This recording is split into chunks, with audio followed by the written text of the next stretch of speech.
सास बहू की यह कहानी अंत तक जरूर सुने, आपकी सोच में बदलाव आ जाएगा। कुछ रिश्ते बहुत मीठे होते हैं, बस बातें कड़वी होती हैं। बहू कहाँ मर गई? अंदर से आवाज़ आई। जिंदा हूँ माँ जी। तो फिर मेरी चाय क्यों अभी तक नहीं आई? कब से पूजा करके बैठी हूँ। ला रही हूँ माँ जी। बहू चाय के साथ भजिया भी ले आई। सास ने कहा, तेल का खिलाकर मारोगी क्या? बहू ने कहा, ठीक है माँ जी, ले जाती हूँ। सास ने कहा, रहने दे, अब बना दी है तो खा लेती हूँ।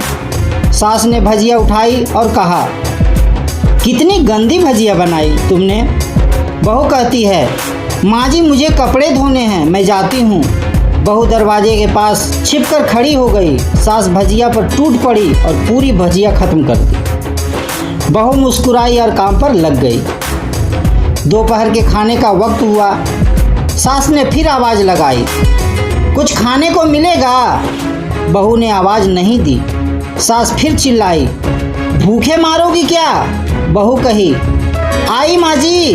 बहू सामने खिचड़ी रख दी। सास गुस्से से, ये क्या, मुझे नहीं खाना इसे, ले जाओ। बहू ने कहा, आपको डॉक्टर ने दिन में खिचड़ी खाने को कहा है, खाना तो पड़ेगा ही। सास मुंह बनाते हुए, हाँ तू मेरी माँ बन जा। बहू फिर मुस्कुराई और चली गई। आज इनके घर पूजा थी। बहू सुबह 4 बजे उठ गई। पहले स्नान की, फिर फूल लाई, माला बनाई, रसोई साफ की, पकवान और भोज बनाया। सुबह के 10 बज गए। अब सास भी उठ चुकी थी। बहू अब पंडित जी के साथ भगवान के वस्त्र तैयार कर रही थी। आज ऑफिस की छुट्टी भी थी। उनके पति भी घर पर थे। पूजा शुरू हुई। सास चिल्लाई, बहू ये नहीं है, वो नहीं है। बहू दौड़ी दौड़ी आती और सब काम करती। अब दोपहर के 3 बज गए थे। आरती की तैयारी चल रही थी। पंडित जी सबको आरती के लिए बुलाया और सबके हाथों में थाली दी। जैसे ही बहू ने थाली पकड़ी, थाली हाथों से गिर पड़ी। शायद भोज बनाते हुए बहू के हाथों में तेल लग गया होगा, जिसे वो पोंछना भूल गई थी। सारे लोग तरह तरह की बातें करने लगे। कैसी बहू है, कुछ नहीं आता, एक काम भी ठीक से नहीं कर सकती, ना जाने कैसी बहू उठा लाए, एक आरती की थाली भी संभाल नहीं सकती। उसके पति भी गुस्सा हो गए, पर सास चुप रही, कुछ नहीं कहा, बस यही बोल के छोड़ दिया, सीख रही है, सब सीख जाएगी धीरे धीरे। अब सबको खाना परोसा जाने लगा। बहू दौड़ दौड़ के खाना देती, फिर पानी लाती। करीब 70 से 80 लोग हो गए थे। इधर 2 नौकर और बहू अकेली। फिर भी वहाँ सारा काम बहुत ही अच्छे तरीके से करती। अब उसकी सास और कुछ आस पड़ोस के लोग खाने पर बैठे। बहू ने खाना परोसना शुरू किया। सबको खाना दे दिया गया। जैसे ही पहला निवाला सास ने खाया, तुमने नमक ठीक से नहीं डाली क्या? एक काम ठीक से नहीं करती, पता नहीं मेरे बाद कैसे ये घर संभालेगी। आस पड़ोस वालों को तो जानते ही हो ना साहब, वो बस बहाना ढूंढते हैं नुक्स निकालने का। फिर वो सब शुरू हो गए, ऐसा खाना है, ऐसी बहू है, ये वो वगैरह वगैरह। दिन का खाना हो चुका था।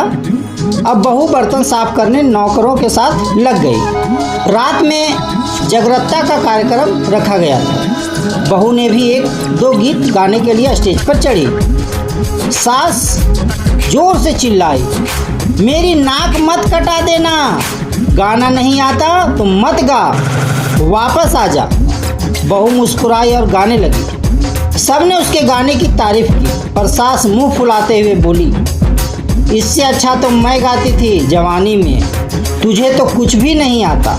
बहू मुस्कुराई और चली गई। अब रात का खाना खिलाया जा रहा था। उसके पति के ऑफिस के दोस्त साइड में ही ड्रिंक करने लगे। उसका पति चिल्लाता, थोड़ा बर्फ लाओ, तो सास चिल्लाती, यहाँ दाल नहीं है। फिर चिल्लाता, कोल्ड ड्रिंक नहीं है, पापड़ ले आओ। इधर उधर आखिरी में उसके पति की शराब गिर पड़ी उसके एक दोस्त पर और बोतल टूट गई। पति गुस्से में 2 झापड़ अपनी पत्नी को लगाते हुए कहता है, जाहिल कहीं की, देखकर नहीं कर सकती? तुझे इतना भी काम नहीं आता? सारे लोग देखने लगे। उसकी पत्नी रोते हुए कमरे की तरफ दौड़ी। फिर उसके दोस्तों ने कहा, क्या यार, पूरा मूड खराब कर दिया। यहाँ नहीं बुलाया होता, हम कहीं और पार्टी कर लेते। कैसी अनपढ़ गंवार बीवी ला रखी है तूने। उसे तो मेहमानों की इज्जत और काम करना तक नहीं आता। तुमने तो हमारी बेइज्जती कर दी। अब आस पड़ोस की औरतों को और बहाना मिल गया था। वो कहने लगी, देखो क्या कर दिया तुम्हारी बहू ने, कोई काम की नहीं है। मैं तो कहती हूँ अपने बेटे की दूसरी शादी करा दो, छुटकारा पाओ इस गंवार से। सास उठी और अपने बेटे के पास जाकर उसे थप्पड़ मारा और कहा, अरे नालायक, तूने मेरी बहू को मारा? तेरी इतनी हिम्मत कैसे हुई? तेरी टांग तोड़ दूंगी। उसके बेटे के दोस्त कुछ कहने ही वाले थे कि उसकी माँ ने घूरते हुए कहा, चुप, बिल्कुल चुप। यहाँ दारू पीने लाए हो, जबकि पता है आज पूजा है और तुम्हें पार्टी करनी है। कैसे संस्कार दिए हैं तुम्हारे माता पिता ने? और किसने मेरी बहू को जाहिल बोला? जरा इधर आओ, चप्पल से मारूंगी अगर मेरी बहू को किसी ने एक शब्द भी कहा तो। अरे पापी, तूने उस लड़की को बस इसलिए मारा कि तेरी शराब की बोतल टूट गई।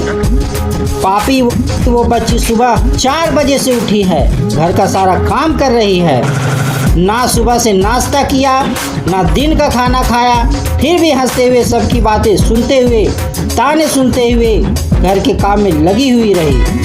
तेरे यार दोस्तों को अच्छी नहीं लगी? जूते से मारूंगी तेरे दोस्तों को जो कभी उन्होंने ऐसा कहा। उसके यार दोस्त चुपके से खिसक लिए। अब सास बहू के कमरे में गई और बहू का हाथ पकड़कर बाहर आई। सबके सामने कहने लगी, किसने कहा था अपनी बहू को घर से निकाल कर दूसरी बहू ले आना? जरा सामने तो आओ। कोई सामने नहीं आया। फिर सास ने कहा, तुम जानते भी हो क्या इस लड़की के बारे में? ये मेरी माँ भी है और बेटी भी। माँ इसलिए है कि मुझे गलत काम करने पर डांटती है, और बेटी इसलिए है कि कभी कभी मेरे दिल की भावना समझ जाती है। मेरी दिन रात सेवा करती है, मेरे 1000 ताने सुनती है, पर एक शब्द भी गलत नहीं कहती, ना सामने ना पीठ के पीछे। और तुम कहते हो दूसरी बहू ले आओ? याद है ना छुटकी की दादी, अपनी बहू की करतूत? सास ने गुस्से से पड़ोस की महिला को कहा, अभी पिछले हफ्ते ही तुम्हें मियाँ बीवी भूखे छोड़ घूमने चले गए थे। मेरी इसी बहू ने 7 दिन तक तुम्हारे घर पर खाना पानी, यहाँ तक कि तुम्हारे पैर दबाने जाती थी, और तुम इसे जाहिल बोलती हो? जाहिल तो तुम, जो कोयले और हीरे में फर्क नहीं जानते। अगर आइंदा मेरी बहू के बारे में किसी ने एक लफ्ज भी बोला तो तुम, मुझसे बुरा कोई नहीं होगा, क्योंकि ये मेरी बहू नहीं, मेरी बेटी है। बहू सिसकियां लेते हुए फिर कमरे में चली गई। सास ने प्लेट उठाई और भोजन परोसा और बहू के कमरे में खुद ले गई। सास को भोजन लाते देखा तो बहू ने कहा, अरे माँ जी, आप क्या कर रही हो? मैं खुद ले लेती। सास ने प्यार से ताना मारते हुए कहा, डर मत, इसमें जहर नहीं है, मार नहीं डालूंगी तुझे नई सास चाहिए होगी, पर मुझे अभी भी तू ही मेरे घर की बहू चाहिए। बहू ने अपनी सास को रोते हुए गले से लगा लिया। सास भी रो दी पहली बार और कहा, चल खाना खा ले। फिर मजाक करते हुए कहा, फिर मेरे पैर दबाने चले आना, और ये ख्याल मन में मत लाना कि सास पैर दबाने बोलती है, किसी दिन मैं इसका गला दबा दूंगी, क्योंकि कभी मैं भी यही सोचती थी। दोनों खूब हंसने लगती है। कुछ रिश्ते बहुत मीठे होते हैं, बस बातें कड़वी होती है। इसलिए मिलजुल कर रहिए, प्रेम से रहिए, दूसरी की भावनाओं को समझिए। दोस्तों, अगर यह वीडियो अच्छा लगा तो ज़्यादा से ज़्यादा शेयर करें, कमेंट करें और लाइक सब्सक्राइब जरूर से जरूर कर दें। वीडियो देखने के लिए आप लोगों को बहुत बहुत धन्यवाद।